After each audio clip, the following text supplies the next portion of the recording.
மதவாத சக்திகளுக்கு தமிழ்நாட்டில் எந்த விதத்திலும் இடமளித்துவிடக் கூடாது என்ற அடிப்படையில் திமுக காங்கிரஸ் கூட்டணி வெற்றி கூட்டணியாக அமைந்துள்ளது என்றும் தமிழ்நாட்டுக்கும் டெல்லிக்குமான போரில் காங்கிரஸ் தன்னை அர்ப்பணித்துக் கொண்டிருக்கிறது என்றும் அக்கட்சியின் மாநில தலைவர் செல்வ பெருந்தகை தெரிவித்துள்ளார்.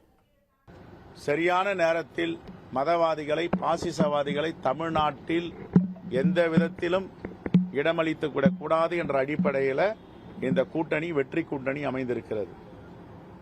தமிழ்நாட்டிற்கும் டெல்லிக்குமான போரில் காங்கிரஸ் பேரியக்கம் தன்னை இதில் அர்ப்பணித்துக் கொண்டிருக்கிறது. ஆகவே இந்த கூட்டணி 210 தொகுதிக்கு மேல் வெற்றி பெறுகின்ற கூட்டணியாக எங்களுக்கு தகவல் வந்திருக்கிறது. அதிமுகவால் எதிர்க்கட்சியாக கூட வர முடியாது என்ற நிலை தமிழ்நாட்டு மக்கள் என்று எடுத்திருக்கிறார்கள். இதான் யதார்த்தமான உண்மை. நல்ல காலம் பிறந்துருச்சு அப்படின்னு குடுகுடுக்கார மாதிரி பேசினாரா இல்லையா? நல்ல காலம் பிறந்துருச்சு கொடி பறக்குதுனார். கொடி பறந்ததா? பறக்கல. ரெண்டாவது என்ன பண்ணாரு? காங்கிரசுக்கும் திமுகவுக்கும் சிக்கல், கூட்டணி வராது, ஊசலாடுதுன்னார். கூட்டணி கூட்டிடுச்சா?